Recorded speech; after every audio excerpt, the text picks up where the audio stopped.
Are you ready to listen to a podcast? Here comes the Playhouse Podcast, thanks to Bradshaw and Bryan Law Offices. Find, subscribe, and listen. You guys are always welcome on the show. You can call or text anytime at 320-251-1047. I want to bring Brooke on the show. I got to just barely say hi during that song to her. What's going on? Hey, guys. Yeah, so my cousin recently just won, like it was 75, but then it became 65 after taxes, but like had a huge casino win. Oh, my God. We're talking like $65,000. $65,000 after everything was said and done is what she's got. Cow. Right. All right. And was bragging about it. And here's the deal. Her parents, well, pretty much everybody in her immediate family are like squalor. They're like struggling. They're like depression, like serious. And she's getting some lips done. I think she's got herself like a brand new closet, like is showing everything on social media. But she has like stated she's not going to be giving any handouts. I'm using my fingers here, quoting that. Like she doesn't want to help anybody. Sure. She wants to, because this is her money. This is her money. She's being very essentially, selfish. it's her money. She won the money. You know, it's the good people that are sitting there like, who could I help? But then there are people like your cousin that say charity starts in mi casa. Have you tried to reach out to her and say you need to not be as selfish as you're being right now? I tried to send her like a message on social media because everybody for the family, like we're trying to plan family holidays, but we don't know. Like, we don't want her pulling up on her Lamborghini as all the rest of us are struggling to pay, for the heat and bring presents. And she wouldn't even answer because she thinks that everybody just wants money from her. And don't, get me wrong, I would probably want, the better gin in my martini if we went out for drinks. But, right. Yeah, but it's only $65,000, too, right? It's not like she won $10 million. There's, a big difference. Like, $65,000 is, hey, I've got these immediate bills. I want to pay these off, and then I'm going to help people out. That's what I would think about that. You'd hope that karma comes back around. Well, yeah, you said bills. She's getting her lips done, which is only a few grand, by the way. She's looking like a whole new person. Oh, yeah. All right. I don't know how you talk to someone like that because essentially it is her money, and you can't tell somebody what to do with their money. But is that selfish? Is she being selfish? It sounds like it. A little bit. If somebody else in your family, especially like your mom or dad, needs the money, then I'd say that's being selfish. But that's just kind of me, and I'm super giving. We're going to throw it out there and see if people feel, I think it's one way or the other. Should she help her family out, or is it okay to be a little selfish with the money that you want? Just talked to Brooke a couple of seconds ago, where basically, to summarize her call, her cousin won a bunch of money at the casino, and her the mom and dad of the cousin, her aunt and uncle, need money, and she's not willing to give them any. It doesn't seem like she's, so the question is, if you win a bunch of money and your parents clearly need money, are you obligated to give them money? I would love for Leanne, Anea, Jeff, 8248, 8549. All of you have really great angles with what you're texting in. I'd love to talk to you a little bit more about it. Thoughts on this, Deb? I'm listening to the $65,000. What is this woman talking about? Is she out of her mind? That's not her money. That money doesn't belong to anybody but the one that won the money or got the money. Yeah, I agree with you on that. But are you that person that would not help other people? No, I am not. I would help. I've been in this position, and I have helped. But it never stops. Once you start helping, then they want more, and they want more, and they have every sad story that there is. And I think it's just very presumptuous, I don't know, rude for anyone to think that she should be obligated to give this money to other people. That's ridiculous. Yeah, very true. It's not, it doesn't belong to anybody else but her. But I think, when you see somebody could help monetarily family members that are really in need and they don't do it, I think it's puzzling. But then I want to ask, why are they in need? I know for a fact the reason my sister was in need is because she didn't want to work. Not that she couldn't work, she didn't want to work. We are getting only one side of this story. You're right. Yeah, you should get that other one on the line. That would be amazing to hear because I just think that's absolutely baloney. Radio Paparazzi. Kelly Rowland, I feel like she knows a different side of Chris Brown as the public knows him of what he did to Rihanna, but he had ended up winning at the AMAs. And the American Music Award goes to Chris Brown. Now, Chris Brown is not here tonight, so I'm accepting this award on his behalf. Excuse me, chill out. But I want to tell Chris, thank you so much for making great R&B music. And I want to tell him, thank you for being an incredible performer. I'll take this award, bring it to you. I love you. Congratulations. And congratulations to all the nominees in this category. So internet kind of blew up on her. Like, how can you call yourself a girl's girl and put yourself in that position when you could have just said, the award goes to, thank you so much for joining us here at the AMA. That's a slippery spot. So something tells me that they've got a little bit more of a deeper friendship. And she may have said, yeah, you did really wrong. Mm-hmm. I'm willing to forgive you. And maybe she sees something different in him. Even Rihanna has come out, though, and said, I have forgiven him. Yeah. Let's just move on. It's hard. I mean, that was a really, really, really, really despicable act. Yeah. It's very hard. Yep. So I guess good on Kelly for sticking up for what she believes. So Britney Spears, you could hear that she's kind of like, I have been recorded and taped without my knowledge for most of my life. So please don't do this to me, husband. I'm always live. Because you're always live. Always live. Can I show you or no? Huh? Can I show you? Show me what? I'm live. What are you talking about? Should I just turn the camera on you? I don't need to see anything. I know. But you're always live. I'm always live. I jump in. I have nothing to say. I don't want to talk to them right now. Sounds good. This is what's called Instagram Live, but we're ending it now. So have a good night. And then she immediately deleted her Instagram. She did. So I'm sure that was a big conversation. Do not come up and Instagram Live me. I'm the biggest star in the world. Yeah, I find it hard to believe that most people don't want to just be sprung on, Facebook or Instagram Live. But imagine if you're Britney and all of a sudden you turn around and somebody's got you live. Bad look. I think we knew this about Drew Barrymore. She has lived quite a life. We have seen it unfold since she was 5 years old. Yeah. But she talks a little bit more about a certain aspect of her life. Oh, I'm a dirty bird. I think so, yeah. But just in the corners of my mind where I never will tell. It's just for me. Listen, I've tried everything. You really have? I've done everything. That's why I'm so boring now. Oh. Yeah. Tried it and didn't like it. I think that's what happens. I lived a crazy life before I met Derek, and we were even crazy for the first year we were together. And then I'm like, I'm going to just go all vanilla on you and we'll fall in love, and the rest is history. That's a good look. Yeah. Blowing out the candles today, Nikki and Brie Bella are 39. Michael Strahan is 51, and quarterback Troy Aikman is 56. Let's begin now. Look at that. The beginning of a short week. Weather is there's a good chance that by the time we get on the radio next Monday morning, there will be no snowpack left. Really? Yeah, it's going to warm up enough this week where there's going to be virtually no snow. And that's good for Thanksgiving, traveling, holiday weekend. Right. Short week. It feels like we're compressing everything into a couple of days to be able to take a couple of days off, but that's the way it works. How was your weekend? It was good. It was packed from Friday on. So I took Liam and a friend right after school on Friday to the community center for swimming and stuff like that. And then went and did Air Max on Saturday. I really like that place. Jason has it's so clean. But there was this 35-year-old guy in with kids 10 and under in the dodgeball area. He wasn't like an uncle? Just roided up. And he couldn't have thrown them harder if he tried. When it hit the trampoline, it would smack and the skip sound off. would, and the kids would leave. And the mom. He dominated. I don't know if it was the mom or the girlfriend. She's filming him. She's like, Alex, you're so funny. Like that. He was 35 though. He was old. He was old. And I was looking at her get him out of there. He looks like a lunatic. The kids are not having fun. That would be me. The 6-year-olds are getting it in the middle of the back. Yeah. They have no breath left. And I'm get him out of there. And then we had a couple of friends ask us to go to bingo at the golf course. I was going to ask you how that went. It was a lot of fun because the company was really cool and we were having drinks and stuff like that. But it lost $30 in 1 hour. And me and gambling and losing money like that. Yeah. If it didn't go to the veterans, I'd be so upset. But that was it. Celebrated Derek's 19th year sober. So that was really cool. What do you guys do to celebrate that? That's interesting. I went out and drank. I was the worst. So let me get this right.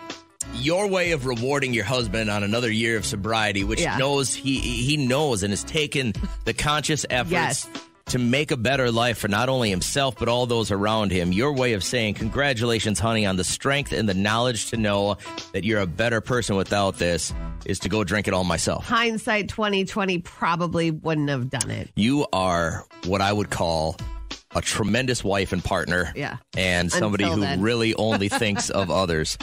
Good he Lord. was mocking me yesterday. He's like, "Oh, just one more drink as we celebrate." But he didn't mind. He was. I love that he's got the strength to do that. I got him a big meal to celebrate. And, you know, his love language is food. So I was like, all right, let's get you a big quesadilla. And then you can just not That's win. it. Happy 19th year of sobriety. Here is a giant chunk of Mexican food. Get after it. We won our basketball tournament yesterday. That was freaking. We didn't just win, like we Did you dominate? won. Nice. It was awesome, and the Way more boys fun. are so skilled. It was so fun to watch. Went to B-Dubs, watched the game after, and then I went to bed at 6:30. So did Derek. Last night? We went to bed at 6:30. 6:30? I was up ready for the day at 9:45 last night. I was like, I slept that hard. That's how tired I was from all the drinking I did to celebrate my husband's 19 years sober. This 20-foot Nile crocodile that locals have named Gustav is said to have eaten 300 people over the years. So I don't know how it has eluded right. officials for that long. It's an enormous crocodile, said to be like 100 years old. Yeah, those things live a lot longer than we do. His attacks go back to like 1987. Isn't that crazy? People have tried to like trap or kill, but failed over the years. This thing is still out there. Jeez. Has eaten 300 people. That is nuts. And weird. And weird. Here's some audio that surfaced on Friday, and I was like, McDonald's, this is where you want to get a tattoo. Some guy got busted for tattooing a juvenile. You could say he got a McTap. You know what I mean? I don't know. You know, I've seen a lot of stuff in Lawrence County, but as far as that, shop. It's ridiculous for the people who's doing it, for the people who's letting it happen. It takes away from us people who's worked hard to actually do that. When you have a tattoo, you bleed, and, you know, blood gets on the table. People go in there and eat. Very unsanitary. Yep, that's where I'm at too, right? I don't have a problem with the location. I get it's not the most sanitary place in the history of the world. It's got to meet FDA standards, right? Like, you got. They were just doing it in the corner. It's crazy. Somebody was getting their food through the drive-thru, and they look through and they see this younger a kid, an obvious child. Were they doing like a big ballpoint pen tattoo, or did this guy have a tattoo gun? I don't know. The video that was on, you just see the kind of the back of the guy and the person getting their tattoo. But I'm like, what? That's crazy. I got one of my tattoos while I was on the air. Okay, but by a professional. Yeah, right. Okay. So we had done this deal with the tattoo parlor, and they tattooed me. It took like an hour and a half over the course of my show. Yeah. And it was kind of funny because in the background you could hear zzz, zzz, zzz, and then I put the microphone up to the guy that was tatting me. And I'm like, how'd you get into the business? So we spent like an hour and a half talking in between songs and getting my tattoo. So I guess I got one that wasn't in a tattoo parlor. Have you, your daughter Reagan got going. Yeah, they in class. those idiots, they her and a bunch of her knucklehead friends ordered some kind of tattoo kit off Amazon. Which is too cheap. And they started tattooing each other in their friend's basement. Like, it's not giant, like, skull and crossbones tattoo across their back, but, like, on her ribs, she's got, like, 5 little dots for all 5 of her friends in that group or whatever. And I was like, we found out about it when she was 16 when we had dangerous. We get her hip surgery. We're like, all right, finally, let's take care of it so it doesn't hurt you anymore. Yeah. And the nurse comes on and she goes, I had to verify all the body marks. You guys know about that tattoo? And I, excuse me? I would have given anything to be there. They tell us right as she's going into surgery. Yeah. So I couldn't go in there and yell at her because she's all doped up, like she's knocked out. Yeah. She came out of surgery. I ripped into her. Doug, well, first off, what's the tattoo, Doug? Like, what is it of? Well, it is a skull that's wearing kind of a Nordic helmet, a Viking helmet. Oh, like the Insurgents guy. Yeah. Okay, all right. We all know that image now. And where did you get it? That wasn't a tattoo parlor? It was in a prison cell, actually. Okay. Oh, do tell now. I don't even care why you were there. Just tell me more. I do. Why were you in jail? It was for robbery. Okay. Stupid accident. Yeah, I get it. Everybody makes mistakes. So, was this with like a ballpoint pen and a lighter? Is that what this is? No. We actually made a tattoo gun from a hair clippers. You can pretty that much motor, make a gun, from pretty much any motor, rotary motor. So, guys were making them out of hard drive motors, out of computers. Yeah. You can steal those, and those are called Jolly Rancher motors, I guess. Jolly Rancher. Up the side of the Jolly Rancher. How inventive. Yeah. And did you want this or did Bubba make you? Stop.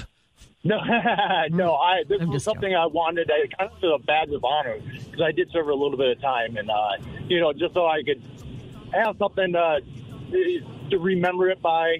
Yeah. Because obviously I never want to go back. Yeah. And, were you ever concerned about the health? Well, I made the ink and made the setup with the needles and all and stuff. So, and it was a brand new gun. So, and we did it as hygienic as we could. Obviously, rubber gloves and all that. But so the other guy that's tattooing you in your jail cell at the time, he was qualified to do this, or was just you were going on his word? No, he had actually done about 15 years in Stillwater prison, and actually had a pretty good repertoire. Oh yeah, you got to trust a guy like that. Yeah, a decent. Yeah, he had done this a lot, and I'd seen a lot of his work. You'd asked around and made sure that he had a good rating on all sorts of websites as far as nice being portfolio a tattoo guy. Yeah. Where is it on your body? Do you say your leg? On my shoulder. On your shoulder. All right. Well, you're not the only one. Many people texting in that they got theirs in jail as well. Here's my question. You're doing this, and it's obviously out in the open. You got rubber gloves on. You made your own ink. You stole had somebody sitting outside the cell watching when they're doing rounds, and then every time they do a round, obviously you're, hiding, the person that's not supposed to be in the cell. Sure. And then... making sure you're on a scale of 1 to 10, Doug, the guy that tattooed you, what's the quality of your jail tat? I've showed it to people that actually do tats, and they've given it compliments. Really? You could always text us a photo, too, by the way. Yeah, can you do that? I'll do that when I get home. Yeah, sure. All joking aside, I really appreciate that you called and you're so honest and that you're completely reformed. And, that you can only hope that when somebody goes to prison or jail, that's the only time that they're going to get out and be like, got to switch my life around. So hats off to you. You got any more tats now that you're out? Well, thank you very much. What's that? Do you get any more tats now that you're not yet. But I'm going. All right, man. Well, hey, shoot us a picture. I'd love to see this. Thanks for your honesty this morning. All right. Thank you much. Have a blessed day. You guys have a great day. You too. Explain the loyalty trend to me, please. Okay, it's not catfishing, but it's being deceitful through the internet, which I think is where we are all going wrong. But what happens is the loyalty test you have somebody that that can keep a secret, test the person that you're with, test their loyalty, like creep into their DMs and say, hey, I'm just wondering, you're pretty cute. I feel like we would be a good match to see if they would bite. Boy, on you that just don't hook. have any trust if you do this, right? Do you think you've been hurt and you have trust issues if you even do this to somebody you think you might like or love? Most of the time, those are the people that do it. That have been now, that might not be your fault, right?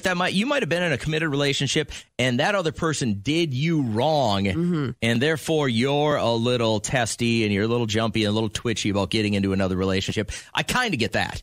But is that the way we're going to test this stuff? I mean, that's the wrong way to start a relationship, isn't it? Yeah, but some people don't want to waste time. Some people are like, I don't want to waste a year on somebody, and 6 of those months he's creeping around the internet. That person texted us over the weekend. Her name is Allison. She's on line 2. You definitely do this, right? Yeah, I do. Actually, my friend and I have been doing this for years to guys. We've been able to weed out so many dirt bags. And specifically, my ex of 3 years, she one time messaged asking if he wanted to meet up to relieve some stress. Yeah. He didn't even hesitate.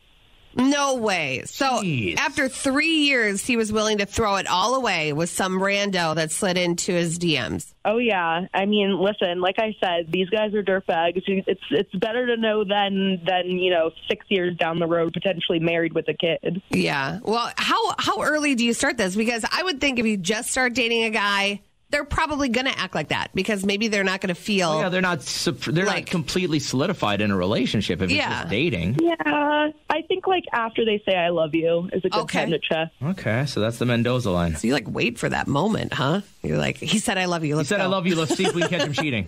Yeah, exactly. I appreciate you calling your honesty here, but man, that's a tough way to live, isn't it? Yes. I think always being so doubtful. I have only been cheated on once, and that was by my ex-fiance. And I didn't bring that into my next relationship. It was something that you just got to move on and not go back to that dumpster every single time. Some people keep picking the same kind of people. This loyalty test thing, and it's a TikTok trend, so I get it. You're doing it for show. But, man, there's feelings involved here. Yeah, and I think if you have the instinct and maybe an inkling into him or her stepping out, you know already if they're capable of that. So what you do is you have one of your friends DM him or her, whatever the deal is. Or you yourself could make up like a fake one, and then you DM them and you say, you know, hey, girl, hey, buddy, I think you're pretty hot. See, I could never Casanova. do it because I'm such a loser. But like, yeah, you try to, you know, say the right things and see if they bite on that hook. And if they do, then you're like, ha, gotcha. See, this is where I'll never have a problem. The good thing about being ugly is that you automatically know it's a joke, it's a scam, or somebody's trying to pull one over if this would happen on me. Yeah. If anybody would ever slide into one of my DMs being like, oh my gosh, I really love hearing you on the radio, you're so good looking, I would just go, I've always wanted a guy with no eyebrows. I would immediately go, what kind of a loser are you to think that this would be something you'd want to be?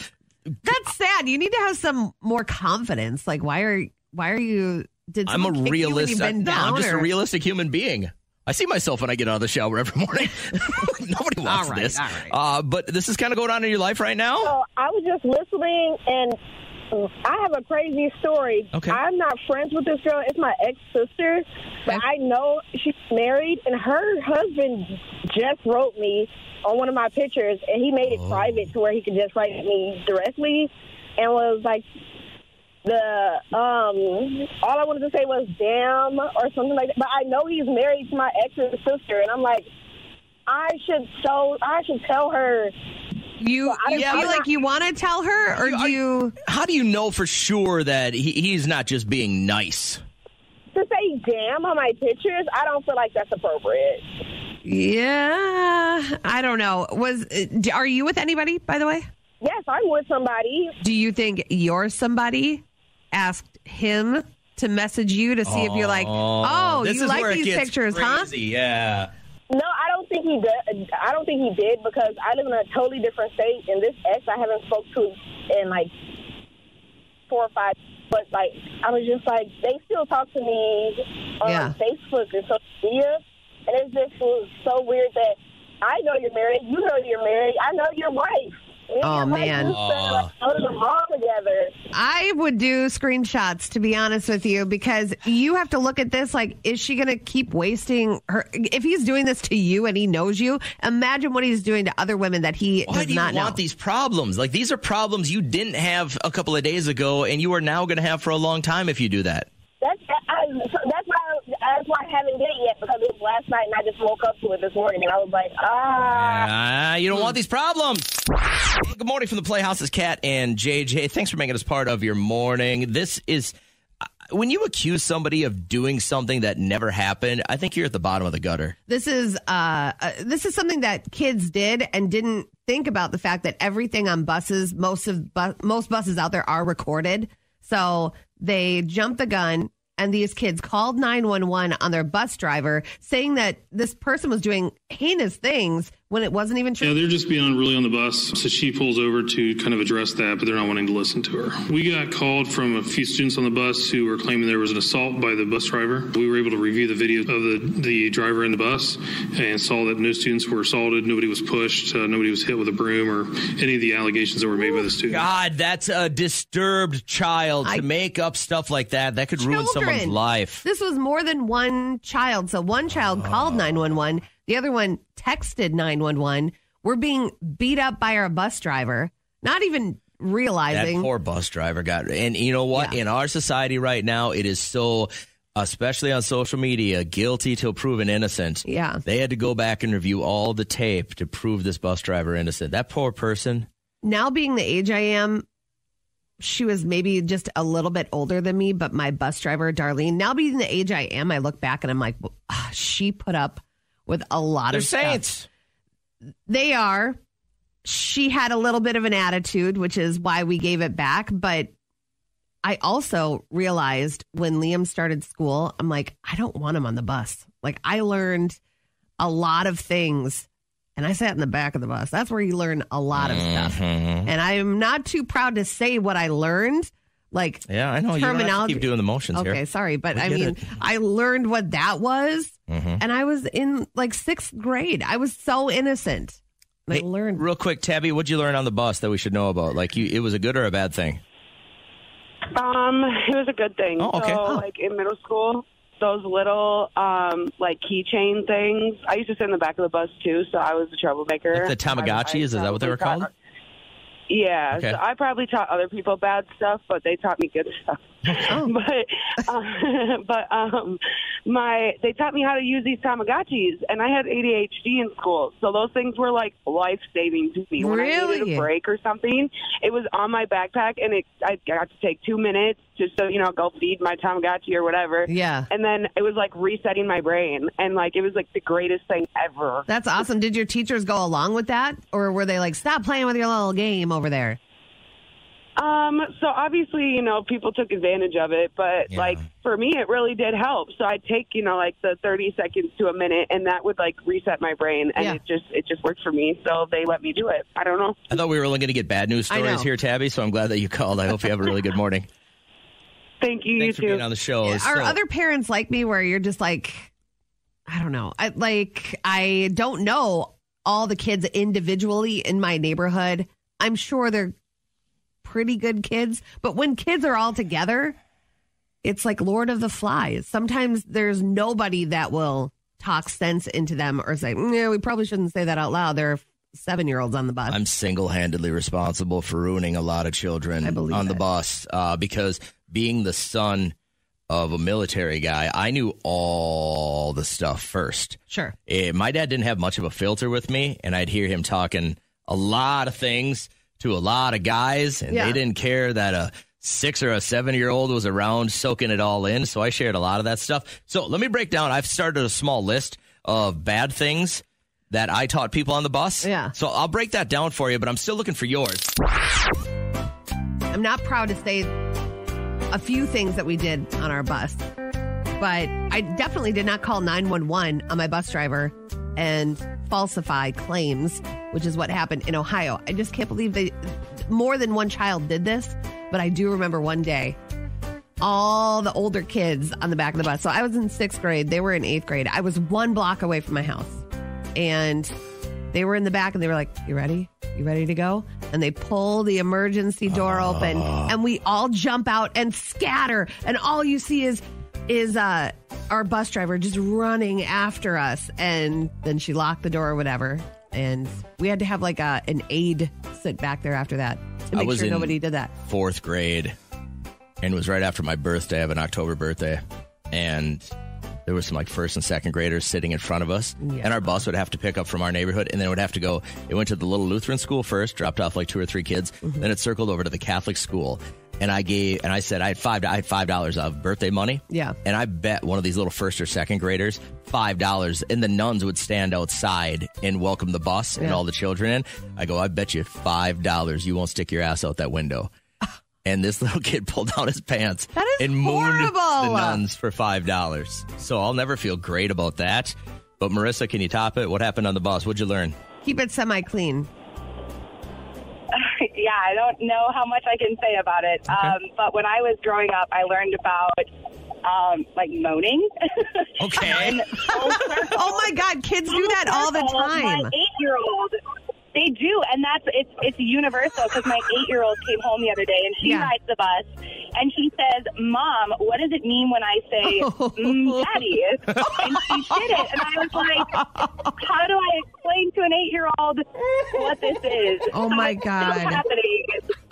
Yeah, this happened all last school year. They would be like in practice, and I would be like, "Oh my God, knock it off!" And they're like, "Why are you getting so mad? What does it even mean?" And I'm not their parent, so I'm not going to sit there and explain it to them, just to get a phone call that night. Like, why are you talking to my kid about this? But on the ski lift, I'm just like, knock it off, knock it off. So does this hit you it in was like the a first time that Oh, go ahead. Does this hit you on like, you're like all of a sudden in the car by yourself, you're going to get groceries, then thinking about your 8-year-old innocently going, "Oh, Daddy," right? Oh my God, I can't even. It's so bad. I couldn't even explain to her what it was. Like, we usually try to talk through things, but this was the first time I just was like, this is something you don't say. Just don't do it and don't ask questions. Oh, that's great. I'm so glad you called. I hope you have a really good day today. That is so Thank you. Have a good day. funny. I can't even tell you just like how many sports practices these boys would do that. All you'd hear all over the field, all over the court. That's great. My list, I shortened it up here real quick for brevity, but the two big things that I was guilty of on the bus is, number one, I knew the not clinical terms for all the female body parts. Yeah. And I thought it would be a good idea to teach everybody on the bus those. Mm-hmm. So some probably derogatory, some probably pretty accurate, but not what you would find in a medical dictionary. You then the still other thing, call it a Virginia. and then the other thing that I learned, and I use it to this day, and I learned how to pick a twist lock, like a combination master lock, a combination lock. Okay. I can pick any of them because I learned how to do. There was a kid named Jake Zern, who was a juvenile delinquent from the first day. Like, he was the guy that went to the alternative school and then came back because he was too mean for the alternative school. And then he was in juvie and then he came back. But he taught us really young how to, because we all had locks for our lockers, right? Yeah. And I remember one of my friends was like, I can't figure, he couldn't get it off his backpack. You know, he'd put the lock on his backpack during break or whatever, and he couldn't get it off there. He goes, "Here, give me that." Boop, boop, boop, boop, boop, and he picked it. I go, "Dude, how did you do that?" I was fascinated by it. Yeah. And I've still had to do it. And here's the worst. When you go to the gym and you slap a lock on there, if it looks like someone else's and you don't remember which, I've done it now 3 times where I've been, dang it, I can't remember what my code is, and it's not working, so I'll pick it based on the feel, and it'll be somebody else's locker. Do I have to brace myself for not having a partner in the future because they're going to catch you on camera and it's going to go out there? I always lock it and put it back. But I know I can do that thanks to the bus. Okay. Been dating a girl for about a year now. I'm getting work done on my home. She was nice enough to let me move into her place while my work was getting done. I was going to propose to her in our new home after the renovations, but after learning some things, I want to know if these are red flags. Number one, she's angry every morning, like bitchy. Every morning, not just some mornings. When I ask her, she says, "I'm not a morning person." Okay. Now, remember, that's what he led with, all right? So I would assume that that's the most important or the one that's bugging him the most. Number 2, she's a slob. There's always dishes in the sink. She leaves everything laying around. She never cleans. Number 3, she never flushes, even after a number 2. So that last one's pretty awful. But I would say out of all of them, what would get me would be the slob, because not the fact that that person you say you love can't just be freaking nice to you. I don't know. Not a lot of people can adjust to the morning as well as we can. I'm at a point in my life where if you just can't be ground level kind, get the hell out of here. But this could be a blessing in disguise to see all this before. Here's the other thing. What if she's like, Skylar, what if she's super hot? Would you put up with all this? Well, you know, I used to be one of those persons. The towels had to be perfectly lined up on the oven. The cans had to be perfectly turned around where you could read the labels. He just got to figure out if his love is stronger than those things that drive him absolutely nuts. Yeah. I mean, all of these things could be, aside from the duty in the toilet, but like they could be relative to him. Like what's crabby? You know, like maybe she just doesn't want to talk for a couple of hours and sip her coffee. What's slobby? The hand towels not being evenly aligned. I don't know this guy. Tyler, wouldn't you expect that if you're going to email the radio station about this, that it probably isn't questioned to begin with? And for me, he's showing a little bit of his weakness as well by not talking to her about these things. Yeah, he's got to talk to her, and if she can't change or they can't compromise, then the relationship's doomed. What could be bad is that if he does bring it up to her, and then she's like, "Oh no, I am about to lose that ring." And I was planning on moving in with this guy. I should behave myself until I lock it down. I don't know. I mean, I know women that could do that. So All right. Well, hey, I appreciate your input this morning, Skylar. You're always the best. Have a great day. Most definitely. You guys have a beautiful day. Hello, Amy. How you feeling today? Amy. I'm here. Oh, sorry. Are we bothering you? I didn't hear my name. Sorry. No. I'm joking. So, Amy, first, let's start with this. Tell me you at least flush every time you go potty, especially after a number 2. Oh, yeah. Okay, absolutely. So you're compatible with Jeff. What about the other lady here? Do you think these are all red flags? Yeah, I would definitely say no. But I think first, the number one thing of a relationship is communication.